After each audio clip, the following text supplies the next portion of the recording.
kepadamu, supaya engkaulah yang akan memakai dia dalam kesempatan ini. Layani kami satu demi satu. Dalam nama Tuhan Yesus Allah kami yang hidup, kami berdoa dan mengucap syukur. Amin. Amin. Ya, selamat siang untuk kita semua. Selamat siang. Puji Tuhan, kita masih bisa bertemu. Iya kan? Iya, seperti yang saya tadi katakan di Bahoro, di kampung kami, minggu yang lalu itu 4 orang yang meninggal. Masih muda-muda. Iya, belum ada umurnya yang sampai 60, 54, 45, mungkin ada yang belum sampai 40. Iya, jadi sepanjang jalan di sisirnya, dari Belilir sampai ke Nanggal 5, 4 orang masih muda-muda semua.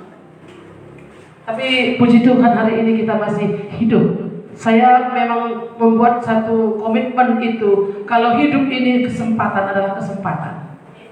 Iya, kalau ada lagu mengatakan hidup adalah kesempatan, saya dalam hati saya hidup adalah kesempatan untuk bertobat. Yang belum bertobat, hidup adalah kesempatan untuk melayani Tuhan. Karena kalau kita sudah bertobat, berarti kita harus melayani Tuhan dengan segala karunia, dengan segala talenta yang Tuhan berikan bagi kita. Amin. Amin. Ya, terima kasih. Baik, mari kita terus belajar firman Tuhan. Kita akan lihat Alkitab kita dari Matius pasal 24 seperti yang sudah dituliskan.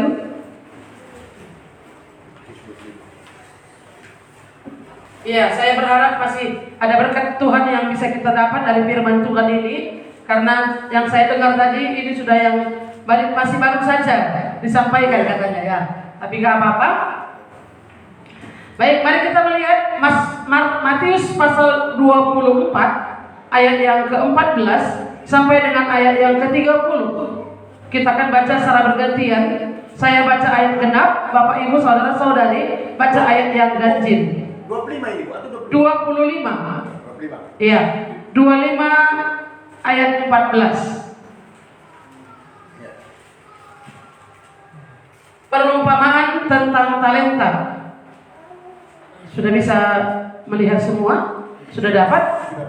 Baik. Sebab hal kerajaan sorga sama seperti seorang yang mau bepergian ke luar negeri, yang memanggil hamba-hambanya dan mempercayakan hartanya kepada mereka. Yang seorang memberikan 5 talenta, yang seorang lagi 2, dan yang seorang lagi 1. Masing-masing menurut kesabarannya. Lalu ia berangkat. Segera pergilah hamba yang menerima 5 talenta itu. Ia menjalankan uang itu, lalu beroleh laba 5 talenta. Hamba yang menerima 2 talenta itu pun berbuat demikian juga dan berlaba 2 talenta. Tetapi hamba yang menerima 1 talenta itu pergi dan menggali lubang di dalam tanah, lalu menyembunyikan uang tuannya. Lama sesudah itu pulanglah tuan hamba itu, lalu mengadakan perhitungan dengan mereka.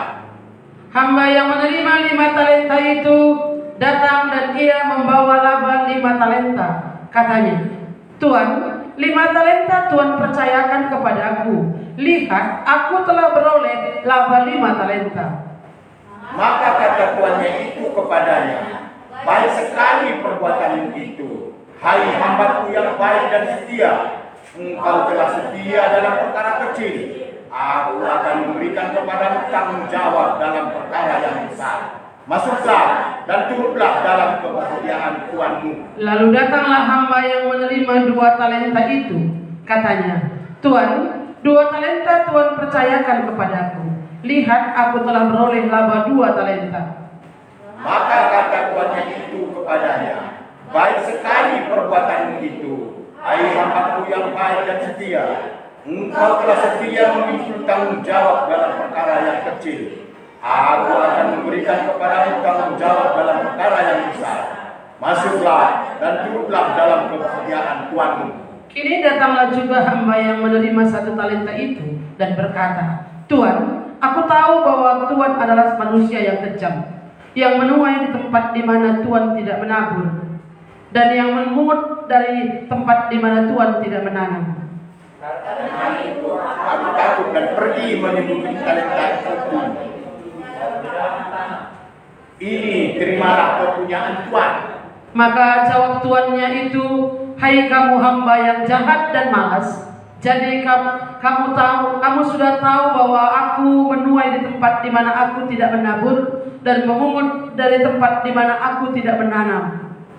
Karena itu sudahlah seharusnya uang itu kuberikan kepada orang yang mendalamkan uang, supaya sekembaliku aku menerima serta dengan bunganya. Sebab itu ambillah talenta itu daripadanya dan berikanlah kepada orang yang mempunyai 10 talenta itu.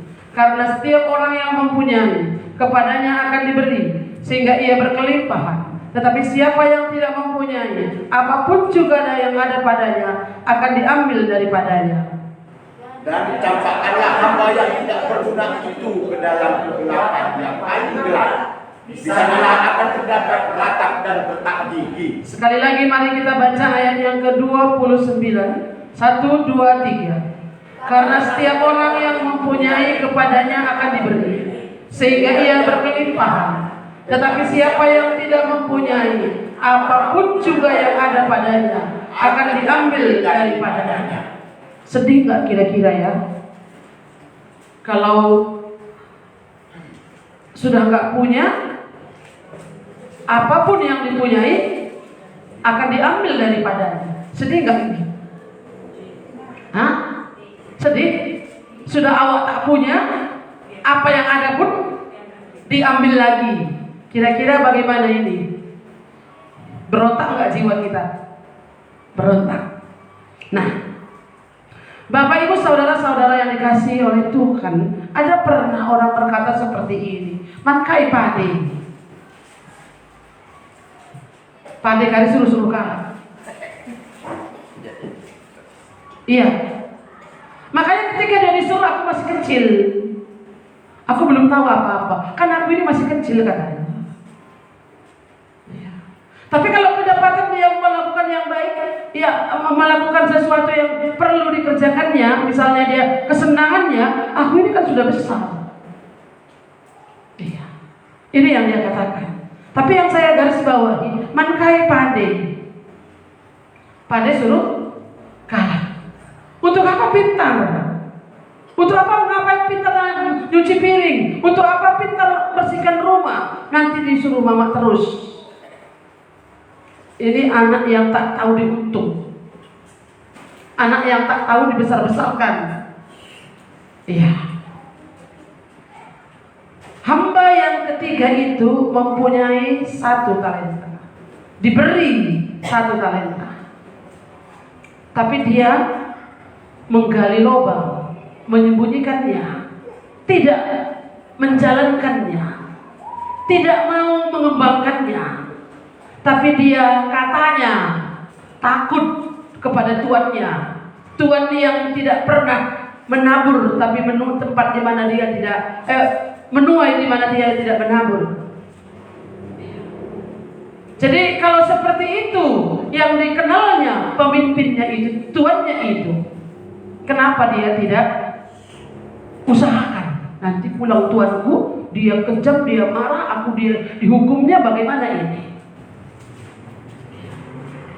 Saya waktu masih anak-anak, karena saya tahu ibu saya tukang marah, maksudnya marah kalau tidak dikerjakan pekerjaannya, maka pekerjaan yang sudah dipercayakannya kepada saya, maka sebelum dia pulang itu, saya harus selesaikan semuanya.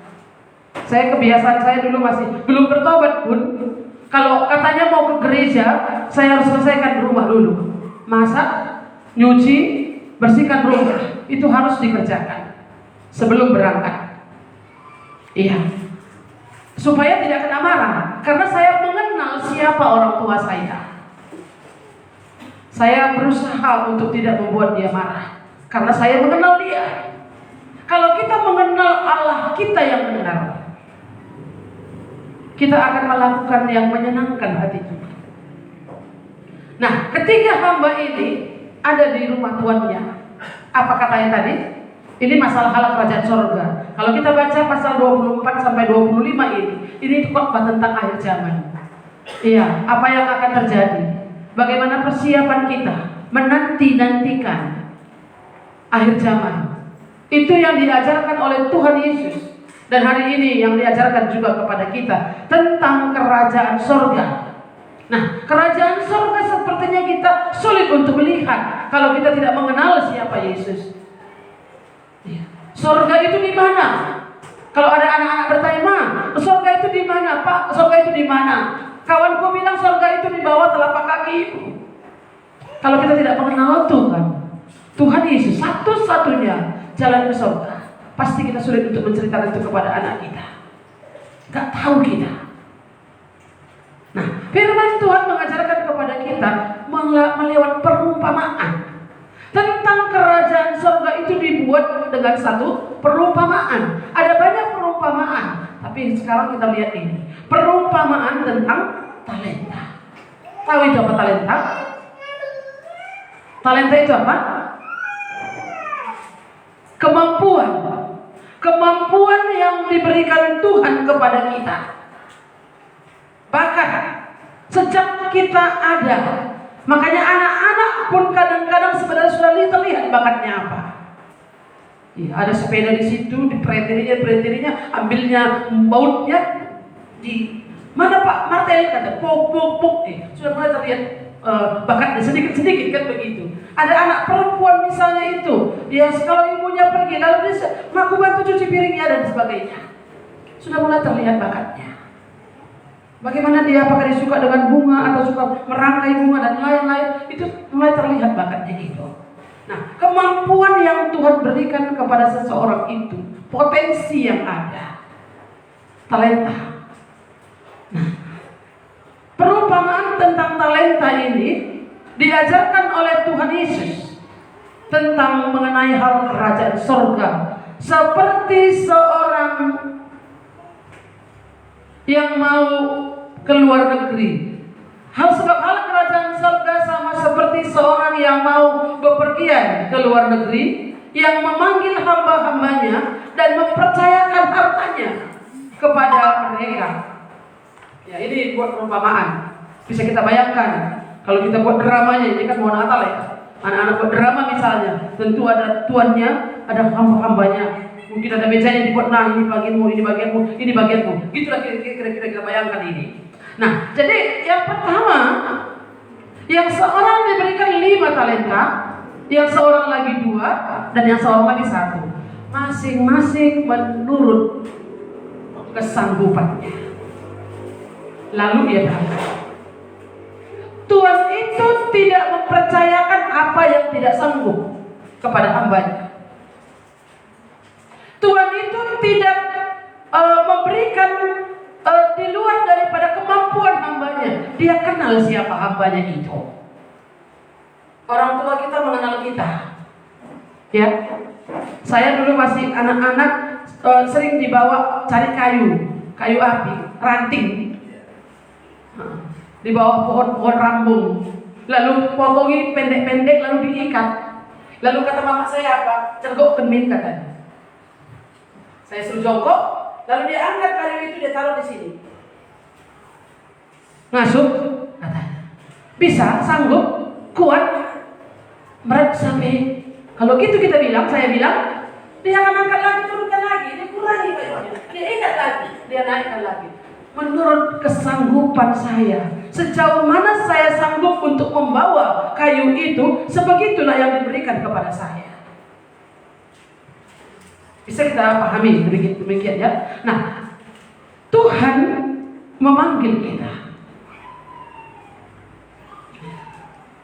Caranya seperti apa saya nggak tahu.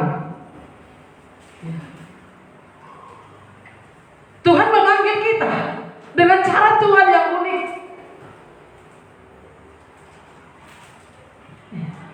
Sampai kita memiliki pengenalan yang benar akan Tuhan. Siapakah Allah itu? Siapakah yang menyelamatkan kita? Apakah dosa kita sudah diampuni atau belum? Tuhan menggiring kita ke sana, kepada satu pengertian, pengenalan yang benar akan Tuhan. Saya sudah lama menjadi orang Kristen, tapi saya belum memiliki pengenalan yang dalam akan Tuhan. Saya belum memiliki satu pertemuan yang unik, satu pertemuan yang khusus dengan Tuhan. Waktu itu beberapa tahun yang lalu. Tapi ada masanya saya dipertemukan dengan Tuhan, di mana Tuhan menelanjangi saya. Siapakah saya sebenarnya di hadapannya? Saya adalah orang berdosa yang tidak layak untuk masuk ke surga. Oleh karena dosa saya tidak layak untuk masuk ke surga. Tapi oleh kasih karunia, oleh anugerahnya yang besar, itu yang membuat saya mengerti bahwa saya ini sebenarnya belum memiliki Tuhan Yesus. Sehingga sadar dan kemudian saya minta ampun kepada Tuhan. Saya menerima Dia sebagai Tuhan dan Juru Selamat saya. Saya mengundang Dia tinggal dalam hati saya. Mulai ada sukacita, mulai ada hati yang mau melayani Tuhan, mulai mengerti kebenaran firman Tuhan. Sejak itu, disitulah Tuhan memanggil saya. Panggilan Tuhan atas kita semua unik beda. Apakah memang kita sudah percaya sungguh-sungguh menerima Dia sebagai Tuhan dan Juru Selamat? Iya. Dan setelah itu Tuhan mempercayakan sesuatu. Ada banyak orang yang mengaku percaya. Ya, ada banyak orang mengaku percaya. Ada banyak orang yang menerima Tuhan Yesus katanya dalam tanda kutip. Tapi 20 tahun, 10 tahun, apakah dia tetap menjadi orang yang benar-benar sebagai orang yang percaya? Ada banyak ketika kami masih mengajar, ada banyak orang yang mengambil keputusan menerima Tuhan Yesus saat Bible Camp dulu. Peserta Bible Camp itu 100 orang. Banyak orang yang mengambil keputusan menerima Tuhan Yesus. Tapi apakah benar imannya itu atau tidak? Saya tidak mengerti. Sampai di mana? Ketika orang hamba itu dipanggil oleh tuannya, tuannya itu mengenal siapa mereka ini. Kenapa diberikannya 5? Kenapa diberikannya 2? Kenapa diberikannya 1? Berarti Tuhan itu tahu siapa mereka ini. Dia kenal siapa yang ketiga ini, kenal dia. Sejauh mana kesanggupan mereka, tuannya mengerti. Ayat 16, mari kita lihat. Segera pergilah hamba yang menerima 5 talenta itu. Ia menjalankan uang itu lalu beroleh apa? 5 talenta. Jangan kita pikir bahwa menjalankan uang bukan berarti Tuhan melegalkan menggunakan uang, ya. Jangan kita berpikir, oh kalau begitu bisa jalankan uang ini. Bukan begitu maksudnya. Iya, yang seorang diberikan 5 talenta, ayat 16 tadi ya. Segera pergilah hamba yang menerima talenta itu lalu menjalankan uang itu lalu meroleh laba 5 talenta. Ingat, ini dari perumpamaan. Hamba yang menerima 2 talenta itu pun berbuat demikian juga dan berlaba 2 talenta. Satu yang kita lihat di sana bahwa kedua hamba ini tadi ketika menerima talenta yang diberikan oleh tuannya, dia segera melakukan apa yang dikatakan oleh tuannya.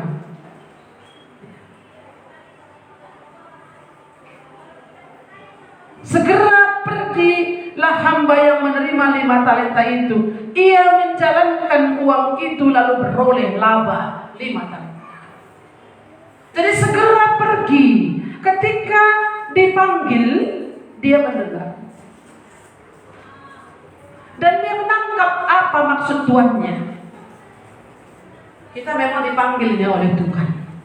Sudah lama kita mendengar berita tentang keselamatan. Sudah lama kita mendengar tentang Yesus adalah Juru Selamat.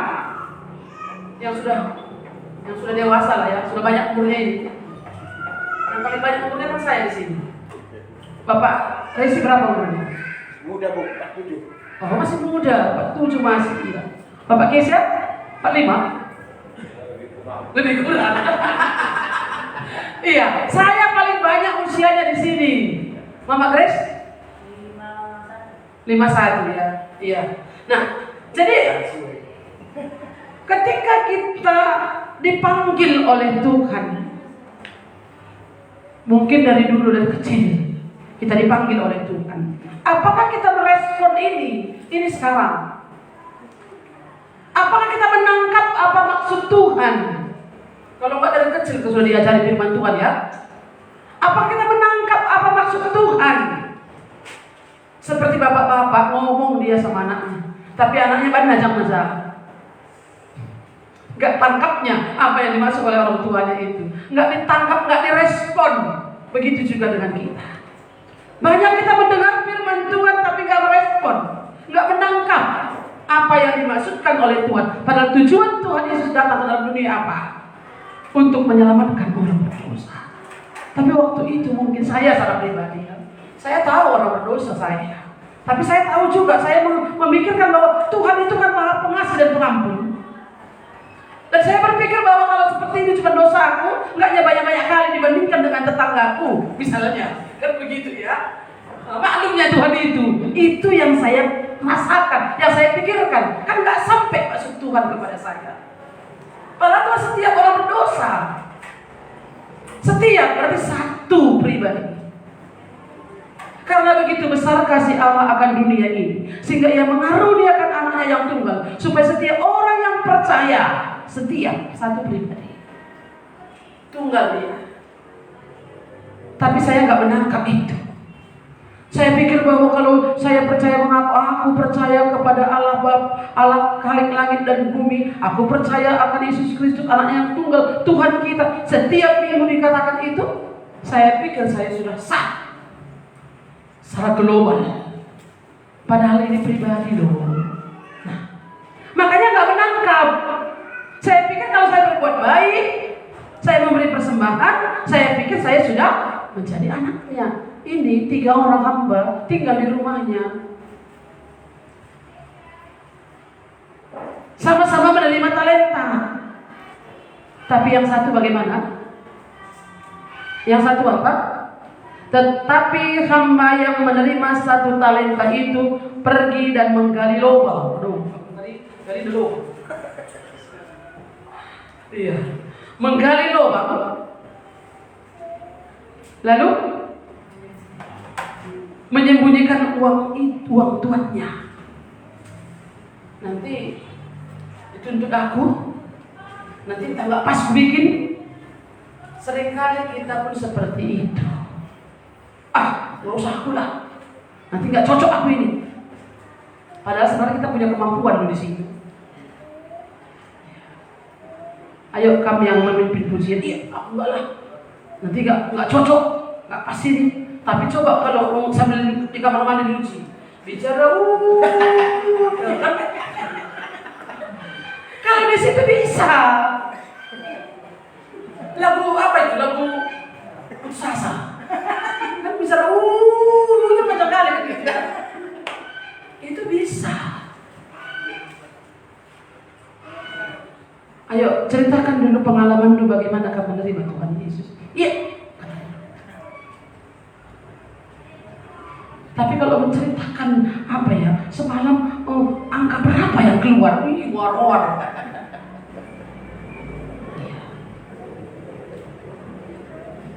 Hamba yang ketiga itu, yang menerima talenta itu, 1 itu dia gali lubang, dia sembunyikan. Dia nggak mau melakukan itu. Semua kita dipanggil oleh Tuhan. Ya, itu yang pertama yang saya simpulkan di situ. Yang pertama di sini, Tuhan memanggil setiap orang untuk diselamatkan, supaya melakukan pekerjaan baik. Itu akan terbalik ya. Tuhan memanggil setiap orang untuk diselamatkan. Ya, supaya diselamatkan boleh juga lah. Supaya orang yang diselamatkan itu melakukan pekerjaan baik. Seperti 3 hamba ini tadi. Tuhannya mau supaya mereka mengembangkan, mengusahakan talenta yang dia percayakan. Yang 2, segera melakukannya, mengembangkannya, beroleh laba. Berarti dia mengusahakan, berusaha, dia bekerja, dia menuruti apa yang dikatakan oleh tuannya. Dia bukan hanya mendengar, tapi mau melakukan apa yang dikatakan oleh tuannya, supaya tuanku ini senang, supaya tuanku ini gak rugi, supaya tuanku senang. Demikian juga yang menerima 2 talenta. Ayat 19. Lama sesudah itu pulanglah tuan hamba-hamba itu, lalu mengadakan perhitungan dengan mereka. Iya. Kalau tadi dia pergi dengan satu janji bahwa dia akan pulang dan mempercayakan sebelum dia berangkat, maka kalau dia pulang dia pasti minta pertanggungjawaban. Mengadakan perhitungan, mana uangku? Apa yang sudah kau kerjakan? Kan itu kira-kira ya. Hamba yang menerima 5 talenta itu datang dan ia membawa laba 5 talenta. Katanya, Tuan, 5 talenta Tuan percayakan kepadaku. Lihat, aku telah beroleh laba 5 talenta. Maka kata tuannya itu kepadanya, baik sekali perbuatanmu itu, hai hambaku yang baik dan setia. Engkau telah setia dalam perkara kecil, aku akan memberikan kepadamu tanggung jawab dalam perkara yang besar. Masuklah dan turutlah dalam kebahagiaan Tuhan. Masuk dan turutlah dalam kebahagiaan Tuhan. Apa kira-kira kebahagiaan Tuannya itu? Pasti dia orang kaya. Pasti dia memiliki harta yang banyak. Masuklah dan turutlah dalam kebahagiaan Tuanmu. Kira kalau tuannya itu berpesta, maka dia akan ikut berpesta. Turut dalam kebahagiaan Tuanmu. Ikut merasakan apa yang dirasakan, ikut mengalami apa yang dialami, ikut menikmati apa yang dinikmati oleh tuannya itu. Masuklah dalam kebahagiaan Tuanmu. Baik sekali perbuatanmu. Tadi dikatakan di sana ya. Dia dipuji. Dia dipuji oleh tuannya. Pujian dari mana yang kita mau? Pujian dari dunia ini kah? Atau pujian daripada Tuhan? Kalau kita melakukan pekerjaan Tuhan, kadang-kadang apa kata orang? KBP kok lebih bisa. Kalau kita melakukan pekerjaan Tuhan, apalagi kita mau, misalnya kita bawa pula tas kita, kayak Bapak Resi misalnya dulu sering kali di kedai kopi kan gitu ya, ataupun kemana-mana. Sekarang kalau pergi dari kerja, gue enak katanya. Tak pernah begini kali? Pernah. Jadi kalau seperti itu apa kesan, apa yang kita tangkap, apa yang menjadi pemikiran kita? Apakah kita mau mendengar kata orang ini atau apa kata Tuhan? Tuannya tadi bilang apa? Maka kata tuannya itu kepada, baik sekali perbuatanmu itu, hai hambaku yang baik dan setia.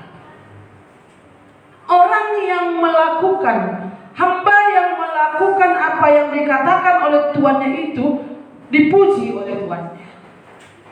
Maka kita akan mendapat pujian dari Tuhan kalau kita menggunakan ataupun melakukan apa yang baik yang Tuhan percayakan bagi kita lewat kemampuan yang ada pada kita.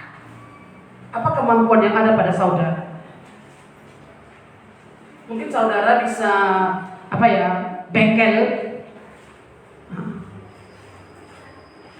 Nah, lewat itu pun bisa menyenangkan hati Tuhan. Bagaimana caranya?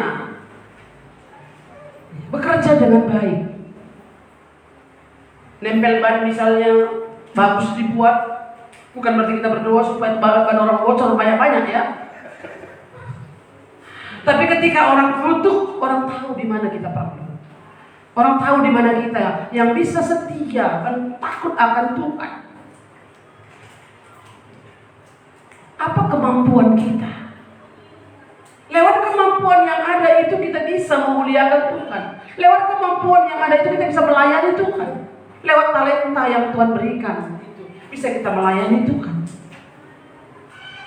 Oh, aku talentaku memang cari duit, gak apa-apa. Kan gitu ya, cari duit lah banyak-banyak.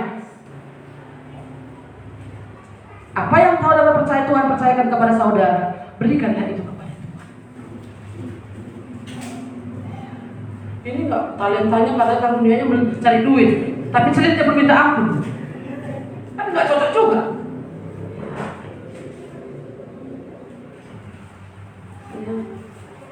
Makanya dipuji Tuhannya orang yang memberi pemberian janda miskin itu. Berapa peser? 2 peser.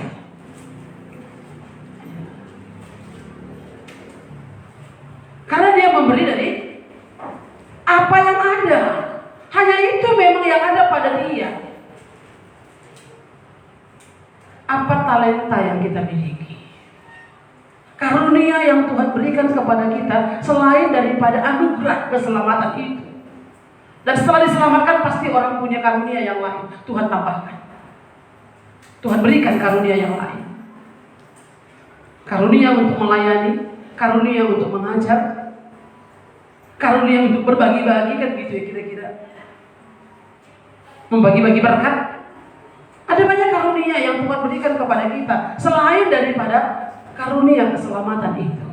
Tapi kalau orang belum menerima karunia keselamatan itu, tidak mungkin dia dengan leluasa berbagi karunia apa yang pada dia.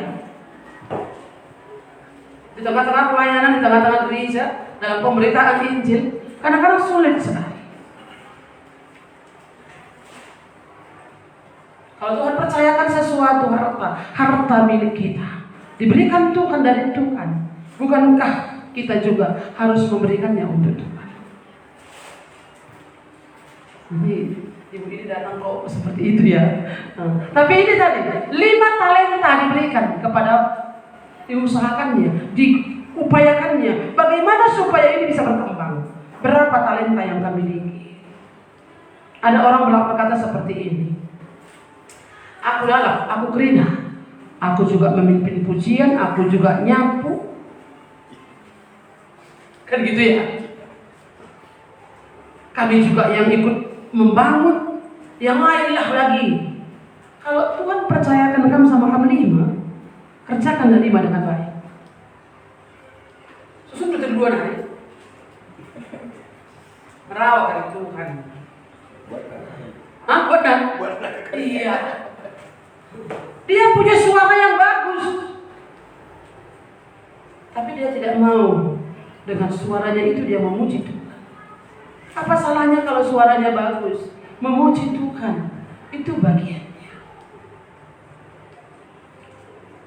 Melayani orang, mari kita nyanyi. Kami ini kan kadang-kadang nyanyi juga pas. Tonnya putar kemana-mana. Kan bisa belajar. Orang yang suaranya bagus bisa belajar loh, solmisasi. Lihat buku, ada buku kita, buku PPR, ada di situ notnya, supaya bisa bernyanyi dengan bagus. Menurut petunjuk yang ada. Kalau ada itu untuk melayani Tuhan, supaya bisa melakukan itu. Mari ibu-ibu, mari bapak-bapak rendai kita. Dengan pas saya Bapak Kesia dan Bapak Rizka, bagaimana bahan dengan Bapak? Bisa, kalau memang Tuhan beri, percayakan itu. Apa yang Tuhan mau percayakan kepada Bapak dan Ibu. Ya, aku cuma cepat. Kata ibu kan, aku cuma cepat. Lah masalah, aku cuma cepat dulu. Tapi aku cuma itu untuk apa?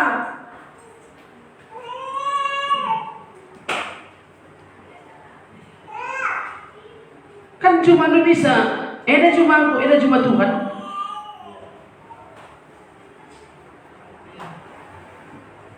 Saya bukan membandingkan, tapi termasuk dia juga ya. Orang di kampung Antara itu seminggu 1 kali mereka ke ladang. Iya, itu kemampuan mereka. Kalau mereka nggak bisa ke ladang, dibayar orang mau di situ. Dibayar orang supaya gantikan dia ke situ. Supaya uangnya itu, hasilnya itu bisa digunakan untuk pekerjaan Tuhan.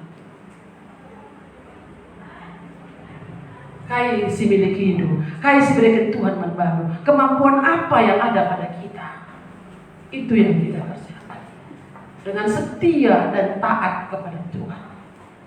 Melakukan pekerjaan baik. Mengertikah kita bahwa Tuhan mempercayakan itu? Yang kedua, Tuhan mempercayakan sesuatu. Tuhan percayakan. Kalau kita sudah diselamatkan oleh Tuhan, Tuhan pasti percayakan pekerjaannya. Tuhan pasti percayakan apa bagian kita di tengah-tengah pelayanan, di tengah-tengah gereja Tuhan. Yang dikatakan gereja itu apa? Kita. Gereja bukan gedungnya, tapi gereja adalah orangnya. Kita adalah tubuh Kristus. Kristus adalah kepala gereja. Tubuhnya adalah kita. Kepala memiliki anggota tubuh, ada tangan, ada kaki, ada mata, ada hidung. Semua memiliki fungsi yang berbeda, tapi memiliki satu tujuan yang sama. Di tengah-tengah jemaat Tuhan itu kita berbeda-beda. Kemampuan yang diberikan Tuhan, talenta yang diberikan Tuhan kepada kita berbeda-beda. Tapi semuanya bisa dipakai bergandengan tangan untuk memuji Tuhan, untuk memuliakan Tuhan, untuk mengembangkan pekerjaan Tuhan, untuk memperluas kerajaan Allah di bumi ini. Ada orang yang berdoa, punya karunia untuk berdoa. Bisa sendiri berdoa? Bisa. Samanya di rumah aku berdoa sama di gereja. Kalau saya katakan tidak sama.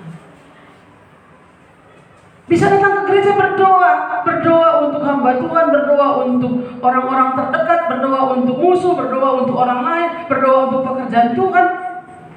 Ambil waktu. Kalau memang itu Tuhan percayakan kepada saudara. Tapi pasti Tuhan percayakan. Tidak ada orang yang tidak diberi kepercayaan oleh Tuhan. Kalau memang dia sudah dipanggil. 3 hamba tadi dipercayakan semuanya. Kalau yang satu disembunyikannya ya. Kenapa? Udah bertobat kira-kira ini? Bahan singkat ras kita sudah rarasin tapi tidak termasuk di dalamnya. Bisa saja mereka dia ini sudah dituan, tapi enggaknya sebenarnya hamba yang benar. Kalau hamba yang benar mana mungkin dia dimasukkan kata Tuhan dapat. Lemparkanlah ke dalam kegelapan yang paling gelap. Kan gak mungkin gitu kata Tuhannya. Kalau dia adalah hamba yang baik tadi. Tuhan mengasihi kita. Kalau Tuhan sudah menyelamatkan kita, Tuhan akan mempercayakan kepada kita sampai kita taat. Dan pasti Tuhan akan mengajar, mendidik kalau orang itu tidak taat. Saya nggak tahu sebenarnya orang tidak taat.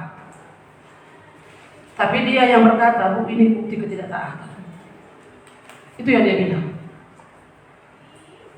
Waktu itu dia nggak jujur. Seseorang tidak jujur. Tapi saya nggak tahu dia nggak jujur. Tapi setelah kejadian sesuatu, baru dia bilang, sebenarnya aku nggak jujur, Bu. Tandanya itu ada. Nanti kalau kau lihat tandamu itulah tanda ketidaktaatan. Saya bilang, oh ibu ini pun kan. Iya. Itu kalau bukan anak. Kalau anak kita pasti dipercayakan. Iya.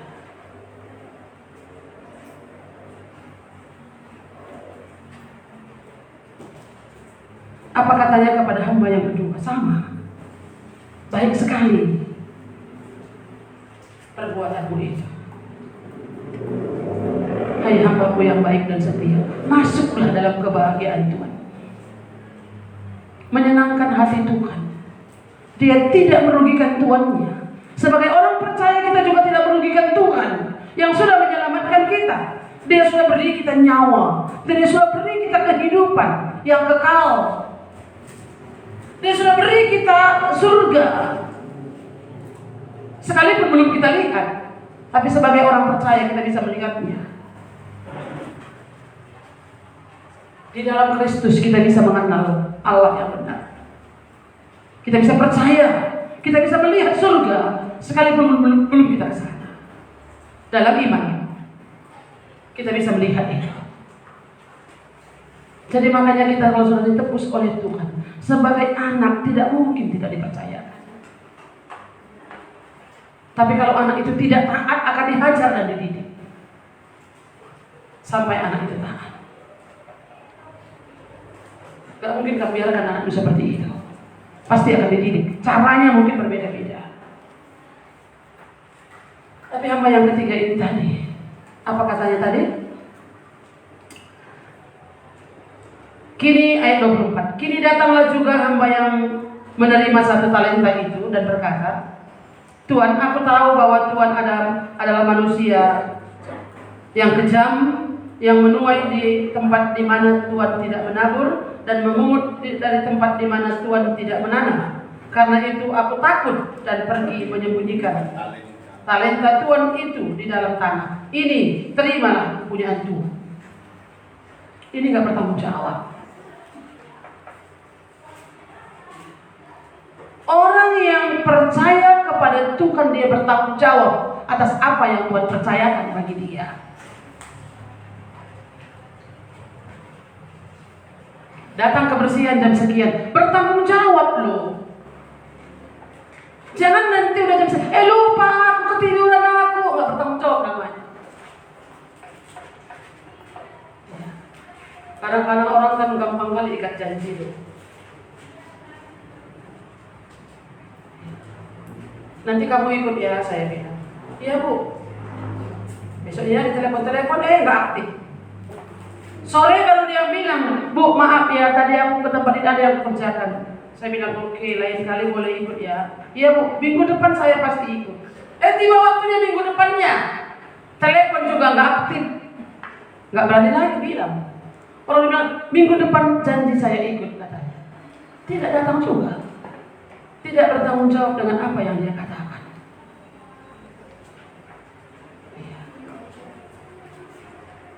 Maka jawab Tuhan itu, hai kamu hamba yang jahat dan malas.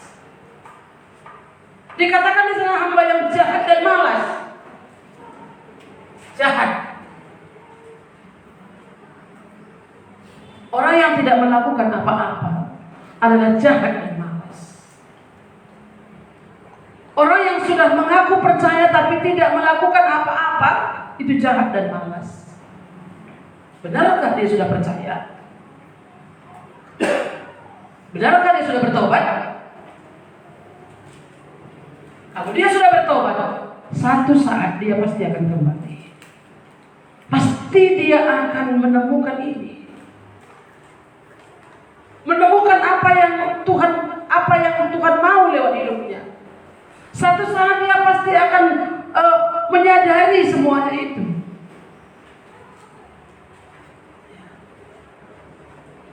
Tapi ini perumpamaan dibuat oleh Tuhan. Seperti inilah hidup kita ini. Maka dalam menantikan kedatangan Tuhan, harus berjaga-jaga, menggunakan talenta yang ada pada kita, kemampuan yang ada pada kita. Itulah yang harus kita kerjakan. Kemampuan apa yang ada pada diri saudara? Kemampuan apa yang ada pada kita yang Tuhan berikan? Tuhan juga yang memberikan itu loh. Kalau kita bisa main gitar, kan Tuhan memberikan itu, kemampuan itu. Kalau kita bisa masak, bukankah Tuhan memberikan kemampuan itu bagi kita? Kalau Tuhan beri hikmat bagaimana untuk melakukan sesuatu, bukankah Tuhan memberikannya bagi kita?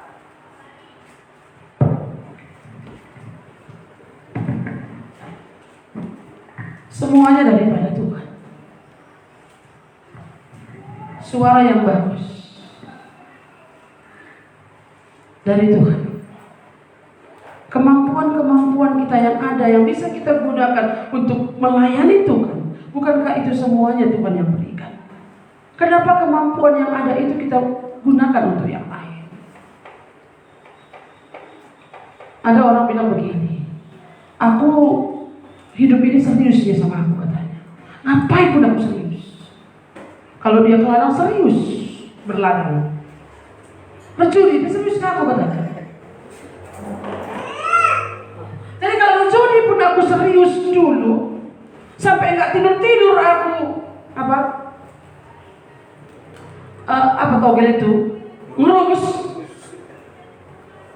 Maka hari ini pun aku harus serius itu membaca firman Tuhan. Maka lama aku tanggungi. Kalau Tuhan bilang tubuhmu itu adalah bait Allah, Jangan kotori tubuhmu itu. Ulah belanjakan duitmu sila lawa guna roti katanya. Kumani kening isa kupala-palai ini. Mas Arjuni pun kupala-palai. Ini enggak kupala-palai. Rekini ini benar serius. Itu katanya saya. Jempol juga kalau orang seperti itu. Apa yang Tuhan percayakan bagi kita? Tuhan percayakan bagi kita untuk kemampuan untuk mengemudi, membengkel dan lain sebagainya. Bukankah itu bisa digunakan semuanya untuk Tuhan? Saya lihat ada satu orang perempuan memang dia sarjana, tapi memang dia dipercayakan Tuhan untuk melayani hamba Tuhan. Lalu kemudian dia memang bisa nyetir dan dia bisa juga berbahasa Inggris. Jadi dia bisa membawa hamba Tuhan kalau mau berobat ke luar negeri juga bisa. Kalau dia mau hamba Tuhan pergi pelayanan ke tempat yang manapun dia bisa. Dan dia memberikan dirinya untuk itu. Itu kemampuan yang ada padanya. Iya. Ada orang kemampuannya itu di komputer. Kan nggak usah Pak Ligam menulis ini. Kalau ada, kan gitu ya. Kemampuan kita di mana? Mari kita gali. Dan kalau kita memang memiliki pengenalan yang benar kepada Tuhan, pasti kita tahu di mana kemampuan kita, apa karunia kita, talenta, apa kemampuan, apa yang Tuhan berikan bagi kita. Dan kalau memang kita serius ikut Tuhan, pasti itu akan kita gunakan untuk melayani Tuhan.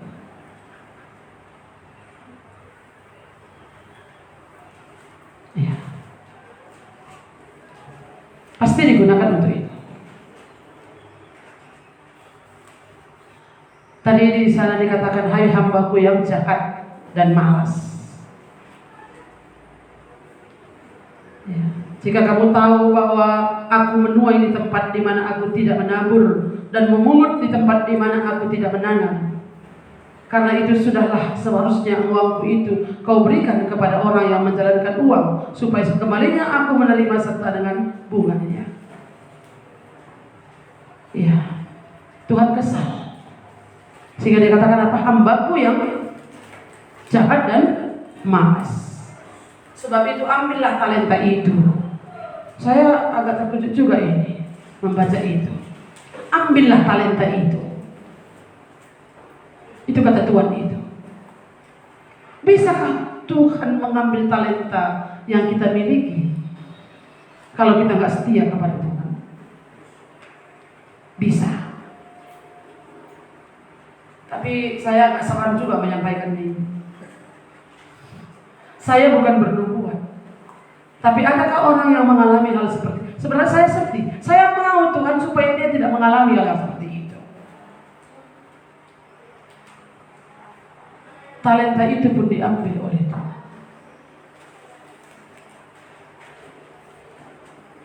Saya mengenal seseorang yang pintar masak. Pintar masak itu dia buat apa pun bisa. Kalau dia pergi ke toko roti, dia makan roti itu, dia tahu apa bahan-bahan yang harus dibuat. Komposisinya apa ini? Dia tahu. Dan nanti ketika dia mau buat, sama rasanya seperti yang dia buat. Maka rotinya mahal, bisa dijual. Kalau dia buat sate, nggak kalah sagoli di Linjung sana. Kalau pernah Bapak Ibu makan, nggak kalah. Tapi dia nggak mau di situ.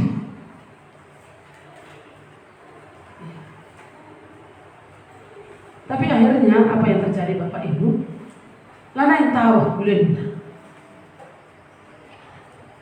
Kalau itulah digunakannya setnya itu, digunakannya untuk melayani Tuhan, mengembangkan, membuka restoran, lalu kemudian uangnya digunakan untuk melayani Tuhan, kan bukankah itu juga kan bisa jadi setnya dari situ, bisa dia jadi manajernya, dia bisa buka restoran, pekerjaannya dibuatnya juga bisa sebenarnya. Tapi terlalu rendah mungkin pekerjaan seperti itu diangkat. Jangan kita anggap paling rendah kita. Tukang tempel sepeda pun nggak apa-apa. Yang penting setia. Mobil itu keluaran toko pun dia, kalau nggak ada pentilnya, nggak ada gunanya itu, nggak bisa jalan. Running ya, nggak bisa jalan. Sekecil apapun talenta yang Tuhan berikan kepada kita, kemampuan yang ada pada kita, gunakan untuk melayani Tuhan. Supaya lewat itu Tuhan senang. Bukan menyenangkan diri kita, bukan menyenangkan hamba Tuhan, bukan menyenangkan orang lain, tetapi menyenangkan hati Tuhan. Supaya Tuhan tidak rugi menyelamatkan kita.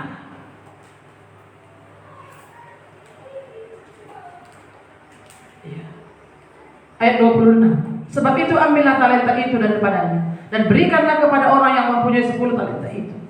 Karena setiap orang yang mempunyai, kepadanya akan diberi, sehingga ia berkelimpahan. Tetapi siapa yang tidak mempunyai, apapun juga yang ada padanya akan diambil daripadanya. Setiap orang yang mempunyai, kepadanya akan diberi, sehingga ia berkelimpahan. Orang yang setia melakukan kehendak Tuhan, maka Tuhan akan percayakan dia lebih lagi. Tapi kalau orang yang tidak mau dipercayai oleh Tuhan, dan dia tidak bertanggung jawab atas apa yang Tuhan percayakan itu, maka itu pun bisa diambil oleh Tuhan. Apa kemampuan kita? Kalau kemampuan kita ini memang kita berikan untuk Tuhan, untuk kemuliaan Tuhan, kita bersyukur dengan semuanya itu, Tuhan akan memberkati kita. Tapi kalau celit kali ke sama Tuhan, celit itu bukan hanya uang, potensi yang ada pun kita tidak mau berikan untuk Tuhan. Enggak lah, kamu bertobat. Ada yang kamu bertobat, pasti kami ini malah seperti yang 2 dan 5 talenta tadi. Usahakan dulu. Kai si banci kuban guna di badan. Itu pasti akan terjadi. Apa yang kubuat untuk Tuhan,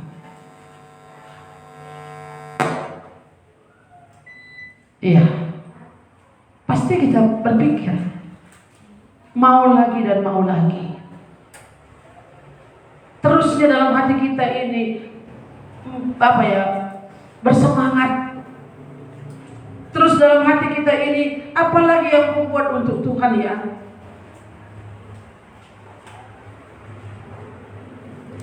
Ataupun mungkin kita tidak bisa datang ke rumah Tuhan untuk berdoa. Apalagi sekarang kan zaman milenial ini, zaman teknologi.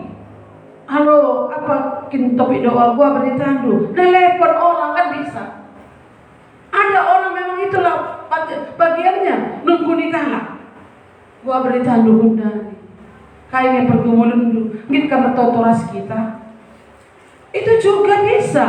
Enggak selamanya kita ini dengan materi dan sebagainya. Tapi yang mana? Supaya kita mengerti ini, kita harus sungguh-sungguh mengenal Tuhan. Supaya kita mengerti apa kehendak Tuhan lewat hidup kita. Bapak Ibu saudara-saudara yang dikasihi oleh Tuhan, kita tidak tahu kapan kita akan dipanggil oleh Tuhan.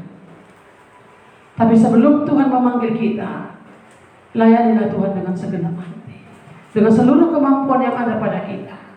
Mari hidup bersama dengan Dia, melayani Tuhan.